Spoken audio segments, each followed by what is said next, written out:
The Seattle Seahawks have a new enforcer roaming their secondary, and we're going to be chatting with somebody who knows a thing or two about enforcers in the Pacific Northwest. We'll be joined by Torrian Gray of South Carolina coming up next here on our Wednesday edition of Locked On Seahawks.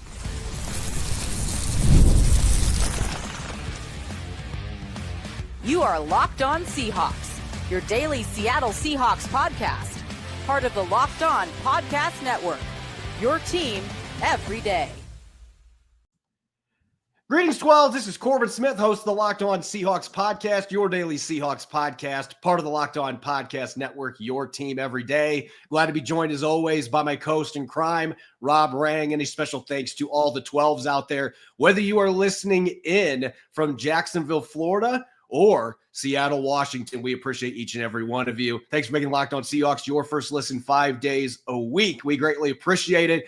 We are fired up to welcome Torrian Gray, the defensive backs coach and pass game coordinator for the Gamecocks. And he coached Nick Emmanwori, the new Seahawks safety, the past 3 years at South Carolina. And first off, Coach, congratulations on having yet another player selected in a high round in the NFL draft. And I know Nick was extremely excited about this opportunity to play where Kam Chancellor, another player that you had the privilege of coaching, was a star in the Pacific Northwest.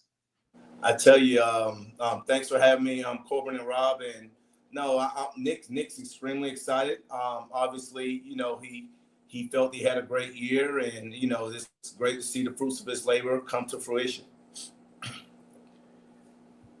Let's go back to when he was recruited. I think that we always have to begin this story because I believe in 2021, you joined South Carolina's coaching staff, and Emmanwori at that point was still in high school. What was that process like, getting your first looks at him? Was he playing safety by that point, or is he still corner? Because he told us that he was playing corner for a long time in his football career. What stood out to you during that process when you were recruiting Nick? Hey, that's a player that I identified that I'm excited for the opportunity to work with at the college level. Well, the first time I seen Nick Emmanwori, he came to our camp, and it was during the summer of COVID. And Nick, the players are going through the lines and they're going through these testings, and they're like, this big guy, man, he just ran this 4.49. And then, he's going through all the other tests. He's like, okay, yeah, so he played some corner earlier in his career. And then when we were recruiting him and he ran that time, we're like, he's so big. He worked out at linebacker, so I didn't even work him out during the camp. And Coach White, our defensive coordinator, and I knew about his time and everything, but, he was playing linebacker at that time. So right after the camp was over, I'm like, man, this kid's so big. He's so fast. It's like, he's fast enough to be a defensive back. Let me just backpedal him one time and throw him a ball. No, I didn't plan to backpedal him one time. I planned to give him an actual workout after the workout to see if he could be a defensive back. So I backpedaled him one time, throwing the ball deep. And I was like, oh, shit, like, this kid's different. Like, he can do this. Like, he's playing linebacker at this point in high school, but this kid could be the biggest safety in the country. So we were lucky with the COVID stuff that a lot of people, he wasn't getting around. A lot of people weren't traveling a lot to camps. So we kind of were able to hide him a little bit and keep him a secret and not let everybody get out there and the whole nation start recruiting him in. So he ended up building that relationship and committed to us, like I say, without a lot of people just knowing about him because it was the right timing with the COVID thing. And during the process, Nick, what do you want to play? Or guys, where are you going to play him and all those things? And I always knew in the back of my head, Coach White, no, he's going to be in my room. I'm saying this to myself, but I'll openly, Nick, you're going to play, it's going to be up to you. And then I'm telling Nick on the phone, hey, man, I'm going to put you in my room now. So, we're going to try to make you the biggest safety in the country, dude. You can do this. You're, you're different or whatnot. So that's kind of how that came about. And when he came during the summer, Nick wasn't even an early enrollee. When he came during the summer and he starts lifting and he starts doing the summer conditioning and you're running. And I was like, oh shit, like like this guy's going to have a decision to make in 3 years if he does what he's supposed to do and I do what I'm supposed to do as a coach and we do what we're supposed to do as a staff. Like and it's funny to see it all come to fruition. Yeah, you're not going to slow down any of the comparisons from Seahawk fans to Kam Chancellor with that story, with him being a linebacker and then sliding him back to DB. More on that in a moment. But okay. You mentioned with him being not an early entrant. He comes in the summer, and look, South Carolina has had a lot of NFL players come out of that program on defense, really since Steve Spurrier was there. It has been a program that consistently kicked out a lot of really good players. We saw that again this year, the previous couple seasons. For him to come in, and I don't know your coaching background, how often a true freshman comes into a secondary and starts pretty much, and maybe he didn't start day one, but he started early in his college career, played a lot of snaps for you. Yeah. How rare is that for you? And what did you see on the field beyond just the athleticism that warranted that? Because I know there's a lot of college coaches where even today there's reservations sometimes about putting a true freshman into the lineup, especially when you got a lot of seasoned vets in the college level on your team, and yet you put him in the lineup and threw him into the fire. Well, when Nick came in, we had some older safeties. One was a senior who was readily established at the position. But like I said, in my head, I was like, man, I've coached a lot of guys that have gone on to the NFL, so I think I got a pretty good idea of what those guys look like. And I was like, man, this kid's going to make a decision in 3 years, potentially. Not that it'll be automatic. He may not play as well as you think, but I'm like, with his talent level and his physicality, and then he can run with wide receivers and cover those guys. I'm like, so in my mind, I'm like, we want to play this guy as a freshman because let's play him while we got him here or whatnot. And the first game of the year, our senior, who was well established, got injured, and Nick comes in, and the very first play is a 4th-and-1 play versus Georgia State, and they run the ball right into his area, and he hits the running back in the backfield. You're talking about a true freshman, which, like I said, over my years playing a true freshman doesn't happen a lot, and especially in the SEC. So I'm new with coaching in this SEC thing, and it just to do that isn't an easy thing. And his first play, man, he comes in, knocks the guy back, and get us off the field. They were down there, I think, somewhere around the 10-yard line or whatnot, and you just knew he was gonna, continue to excel from there. Well, Coach, I'm just happy to talk to you and see you again after bouncing in and out of this interview. And so, again, I apologize to you and to all of our listeners and viewers. I hopped in right as you were kind of explaining about, Nick's, freshman debut. Can you tell me from a scouting perspective, if you had to pick out one game, whether it be freshman, sophomore, junior year, one game that just really kind of epitomizes Nick Emmanwori's game? And just any one game that sticks out. Oh man, if I'm talking about a game that sticks out, I like his Georgia game, his sophomore year. It was just, that was the year they were coming off the national championship, and we're up at halftime like 14-3 or something like that, and then they ended up coming back and winning the game. But my point is, when I go back and I watch it and I grade it, and I'm like, man, his physicality just was really on display a lot during that game. So it's probably not his most productive game where he got flashy interceptions or flashy plays. It was just the physicality and the intent when he was hitting guys that really stood out to me. And now he's got some plays, like his interception is his sophomore year versus Kentucky is one of the best interceptions you'll ever see. And he bested that versus Clemson his sophomore year. The one-handed pick he had playing a receiver in the slot, or it might have been a tight end man-to-man on a fade. So those are two moments that really stood out. But the game, I don't know why I always go to that Georgia game. But I think it was just me grading it and, like, being in awe of how physical it was. Well, it makes sense. Georgia's had all that NFL talent too, so elevating his game against the best competition. Our listeners may be wondering why Rob is going in and out right now. Rob apparently didn't have his Wheaties today, so his internet connection did not have its Wheaties. So anyway, he'll be in and out asking questions. But look, we got to get to the question that all of our listeners are just dying to know the answer on this, because you've had a lot of NFL defensive backs that have come out of your program with various schools. And Seahawks fans, they know all about Kam Chancellor. And I could still say Legion of Boom, those guys are iconic. But I would still say, based on fan response, that Kam Chancellor is probably the player from that group that his play still resonates with fans the most today. How unique that he was.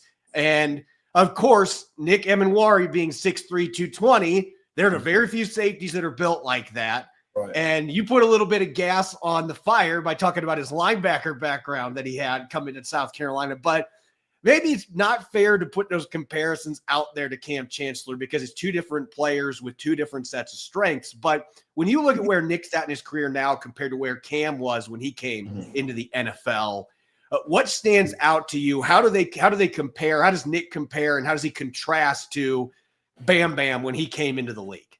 The comparisons are eerie from the standpoint of their physical stature. Both 6'3", both 227 pounds or somewhere in that range. I think Nick lost weight before the combine, but he played the season at 227. I remember Kam being in that range at that 227 mark. The physicality in which they played to the ball.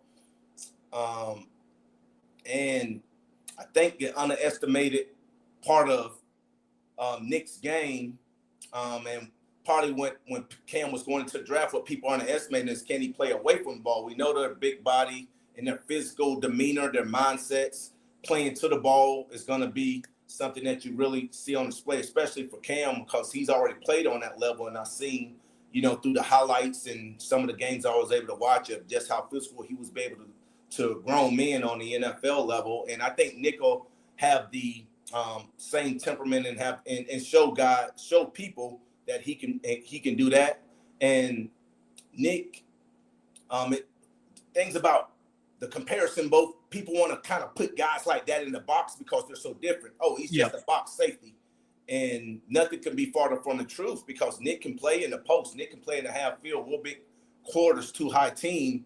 And he can play in space. Like, he can go up and press guys. And Kam wasn't as big of a press man guy. Kam could play great and consistent scooch man technique, but Nick actually, with his skill set, would get up and press. So that might have been a little subtle difference from that standpoint. And to me, they're so similar. And Nick's combines numbers are, he ran faster, he jumped higher, but other than that, they're really very similar. Yeah, it's really interesting. The guy to coach both of them, we got to take you for your word for it, but this is not going to slow down the excitement in the Pacific Northwest with Nick Emmanwori and the comparisons to Kam Chancellor. There's no question about it. Let's talk about where things stand with him off the field, because you mentioned the combine performance. I've been covering this sport now for more than 10 years in the NFL. I don't know that I ever saw a more impressive all-around workout from a guy than what he put in Indianapolis this year. Just freakish athleticism. That term's thrown around a lot. In this case, I don't think that it is an exaggeration. What he did in Indy, jumped out of Lucas Oil Stadium, just had a remarkable combine. But what are the Seahawks getting with Nick in terms of off the field personality and leadership? And have you seen him grow in that regard over the last 3 years? If so, is there an example that stands out to you where you say, okay, this kid has really taken the next step in that part of his game? Because that is a huge thing in Mike McDonald's defense. You have to be able to communicate, and you got to be able to lead. Yes.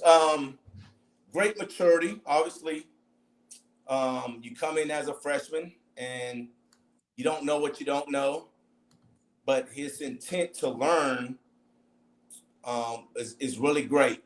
And for Nick to be a guy who started a lot of games as a true freshman, every game as a sophomore, and every game his junior year, to still take notes in the meetings and be intent on what you're presenting to him and things of that nature. Some guys kind of, I got this. But Nick you can really see in his eyes how he's focused in, and I appreciate him being a pro in that manner and being locked in. So that took a level of maturity for him to do that. And then he was a freshman All-American. So you come in the SEC, you play as a true freshman, you play enough snaps, you make enough plays, they give you freshman All-American. Okay, well, not a lot of freshmen play as true freshmen, but still a great accolade. Then you play your sophomore year, and Nick, first 5-6 games, there was some up and downness on there. And the great players, or my challenge to Nick was, you want to be a flat line. I want to be consistent, game in and game out. Yep. So there were some plays and some games that didn't go our way, in which, like, Nick, we got to be better here. We got to be more consistent here. And then the last 4 or 5 games of the year, there was not one bad, not one inconsistent game. So that took growth and maturity. That took him owning some accountability for how he prepared and how he was going to be consistent during a game, reading his keys or making his communication checks to his side of the field. And then you take Nick as a junior, and Nick might have missed a play here and there in the 12 or however many games we played, but there was no bad game his junior year. So that speaks a lot to his preparation, getting extra film work, asking extra questions, communicating his side, just being a total pro's pro, and help leading in that room in the way that Nick can lead. Because off the field, Nick is a great spirit, a great energy, very personable. And to take that charismatic, carefree nature and then to be able to harness it and hone it when we needed him to for the football stuff, that was a great part of maturity and growth that you see over time with him over the 3 years that we had him. You mentioned earlier when you were recruiting him that this was a player you thought, man, in 3 years, we might not even have him at that point. And so you were already ahead of the curve thinking, I've got a guy that's probably going to go to the NFL early if everything connects the way that it needs to. Mm-hmm. Knowing that he had his most consistent season this past year, was that something that you had a chance to talk to him about before he made that decision? Or was that just something that he jumped right into, like, hey, I was a consensus All-American, I'm ready to make the leap for the pros? I'm just curious if that's something he kind of weighed that idea with you or not, because a lot of players, they do count on their position coaches to be involved in those choices. Well, I believe it was in Nick's mind, and we have those open conversations like that, man, the way I finished my sophomore year, I know if I can be consistent those last 5 games when I'm really locked in and honed in, that if I do that next year as a junior, like before the season, like I'm gonna probably, end up going into the draft. And dude, I was a number 49 pick overall. Nick is bigger than me, taller than me, way faster than me, and all those things. So that's why I knew the summer when he first came in as freshman, like, this is a different dude.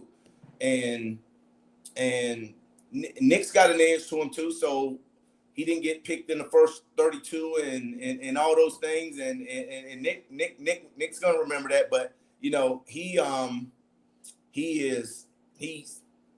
I kind of got lost in my different thoughts on as far as the question and all that stuff, man. But he's gonna do great for Seattle.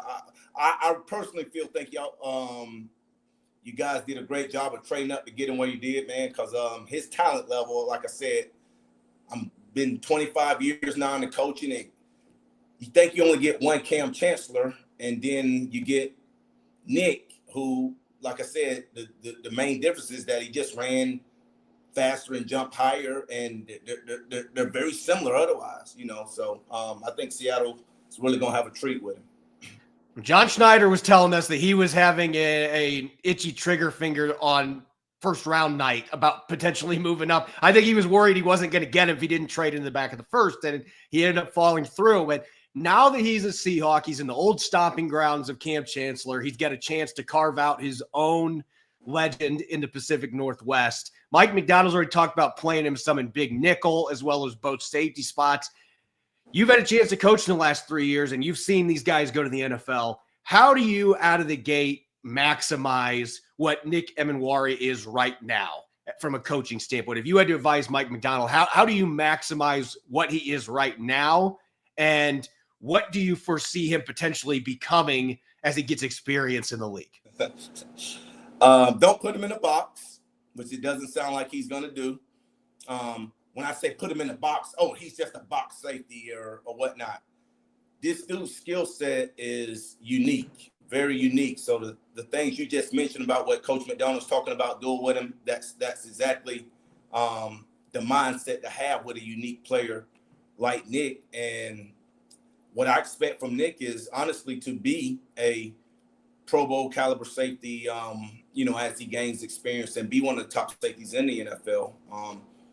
If he prepares and handles his business the way he matured and did here at South Carolina. Seahawks fans are going to be hoping that lightning strikes twice, and this time with a little higher drafted player, and that Nick Emmanwori becomes the next Kam Chancellor, the next enforcer. And certainly will be a nice thing to add to your coaching resume that already has so many fantastic players that have been in the NFL. Coach Gray, greatly appreciate the chance to chat with you, and best of luck on the recruiting field, trying to find your next Kam Chancellor or Nick Emmanwori. We appreciate having you here on Locked On Seahawks. Thanks, Corbin. Thanks for having me. Take care, good sir. I said hi too, man. Will do. I know that I got to ask several of his questions, so at least we know he got that. So we appreciate it, man. Take it easy. All right, y'all too. Thank you. When we come back, going to be taking a look at the Arizona Cardinals draft class as we continue our track of NFC West rivals. That'll be coming up next here on our Wednesday edition of Locked On Seahawks. This episode is brought your way by our friends over at FanDuel. The NBA playoffs are almost here. They're actually here. We're in the middle of the second round. FanDuel is giving new customers an incredible way to get in the action. And right now, when you join FanDuel and place your first $5 bet, you'll get $250 in bonus bets if your bet wins. I love how FanDuel makes betting so easy, whether it's picking my favorite team or diving into player props. From three-pointers to steals to assists, whether it's Nikola Jokic making the plays or Chet Holmgren, FanDuel has so many ways to bet your favorite player props. And after the game tips off, you can even combine live prop bets into a same-game parlay for a chance to win big. Don't miss out. Head to FanDuel.com and claim your $250 in bonus bets today. This episode is also brought your way by Skylight Calendar. Say goodbye to sticky notes, scribbled plans on the fridge, and overlapping calendar invites. The Skylight Calendar is here to bring clarity to the chaos and help families stay organized without the stress. This sleek digital display syncs with your existing calendars, Google, Apple, Outlook, and more, making it simple to track appointments, practices, dinners, and reminders all in one easy place. I've been using digital calendars for quite some time, and yet my wife and I, we still get mixed up on dates and times, whether it's a family member flying in, an appointment, or work trips. We still have a tendency to get things mixed up, and it creates chaos. But with Skylight Calendars, there's no longer that issue. We've got all of our electronic calendar dates and times available on a 15-inch screen to stay focused, to be less overwhelmed. Right now, Skylight is offering our listeners $30 off their 15-inch calendars by going to skylightcal.com/NFL. Go to skylightcal.com/NFL for $30 off your 15-inch calendar. That's skylightcal.com/NFL. Welcome back to the Wednesday edition of Locked On Seahawks. I'm your host, Corbin Smith. Was hoping to have Rob Rang in the saddle as always, but some significant technical issues on his end for whatever reason. So we wish Rob well as he tries to get those fixed, and hopefully we can have him back on the show at some point this week. And a special thanks to South Carolina defensive back coach Torrian Gray. Tons of fantastic insight on Nick Emmanwori, his comparison to Kam Chancellor, and much more. Really fun interview. If you jump in the middle of the show after we're done, make sure to go check out that full interview. Fantastic stuff from one of the best, if not the best, defensive back coach in college football today. We're going to continue looking at NFC West squads and what they did in the draft, wrapping things up today in the desert. We've looked at the Rams, we've looked at the 49ers, and now we're going to bust out the Arizona Cardinals, who really had as chalk of a draft as you're going to see, because they ended up making one selection in all 7 rounds of the draft, didn't trade to recoup picks in extra rounds or whatever. It was a very chalk draft, just 1 pick in every single round. And yet they had a pretty impressive draft, at least in terms of the talent they brought in.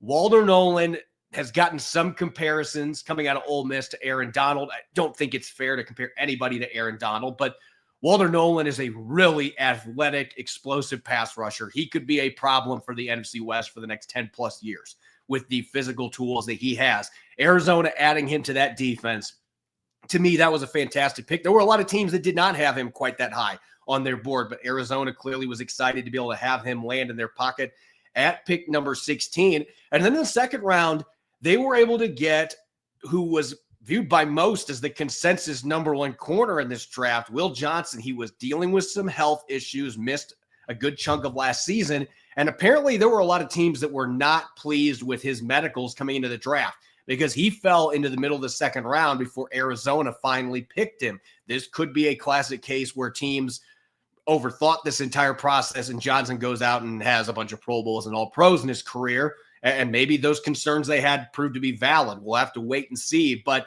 in terms of what he did in college, a ton of picks, ton of pick sixes, extremely talented player coming out of Michigan. So to get him in the middle of the second round in terms of his talent, if he's healthy, is an excellent pick for Arizona. I think you can make an argument that their first 2 picks were as good as anybody if both those players are healthy.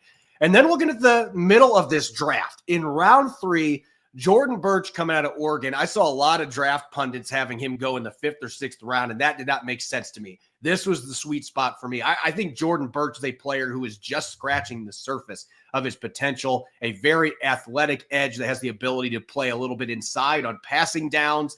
So another guy that can be moved around some that is a good fit for Jonathan Gannon's defense. And they just really, it was like Seattle's draft, except the opposite. It was pretty much all defense. In round 4 and round 5, a couple of Buckeyes. Cody Simon, the linebacker, was one of the names that wasn't getting a lot of attention from the national champs that teams had a higher grade on than a lot of draft pundits did. They go with him in the 4th round to shore up the middle of their defense.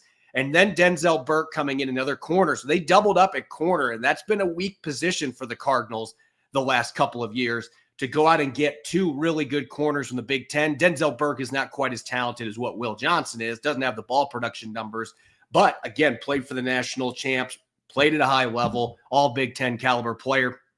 So, man, this is a pretty good looking draft for the Cardinals in terms of getting experienced defenders that are going to be able to help them right away. And closing things out, I think that Keaton Crawford from Nevada, I've been calling him Keaton for a long time because that is what I heard when I watched him perform at Nevada, but his name's actually Keaton. But Keaton Crawford might be the best value pick that the Cardinals have away from Will Johnson, assuming Will Johnson's healthy, because Crawford was the one bright spot on a very bad Nevada defense last year. And you look at what he was able to accomplish at Nevada. He's a guy that runs in the low 4.4s. He's got ball skills, can come up and stick people. But it's another defensive back. And this is a safety group that's already got Buda Baker and Jalen Thompson. So it's not like they need Crawford to come in and play a lot of snaps right away. But if Jonathan Gannon wants to have those 3 safety sub packages like Mike McDonald uses, or at least a similar type sub package, then Crawford could very well find his way into the lineup. He's going to give you special teams contributions. When I look at this draft class for the Cardinals, this is just my opinion. I think this is the best draft class in the NFC West away from Seattle's. I think you can make a distinct argument here that it might be 1A and 1B because Arizona got 2 really darn good players at the top of this draft. And I think that their middle rounds, they got really good value with Burch, Simon, and Burke. Hayden Connor, the offensive lineman from Texas, that's really the wild card here. He was low in the totem pole for the Longhorns. A lot of really good offensive linemen from Texas drafted before him, but he's coming from a blue chip program, and Arizona's always looking for ways to improve their offensive line. But I just think when you look at 6 of the 7 picks here, they've got 6 guys that could potentially play big roles this upcoming season for them. And it's a team that it feels like if they can shore up a few spots that these guys play, the Cardinals could very well be back in the discussion for getting back into the postseason. So I think even though they didn't have as many players, didn't have as many picks, I thought that they did a great job with their 7 selections. And I think they got a lot of players that really fit what Jonathan Gannon's vision is on defense. So Arizona, then San Francisco, and then the Rams. That would be my order of the 3 non-Seahawk teams in the NFC West. And again, I think you can make an argument the Seahawks and Cardinals may have equal drafts because Arizona might have a little bit splashier top part of the draft in terms of who they were able to land. Seattle's got a ton of day 3 value, though, and they were able to really address that offensive line, which was their biggest weakness. To me, the Seahawks and the Cardinals, and we'll see what things look like 4 years from now.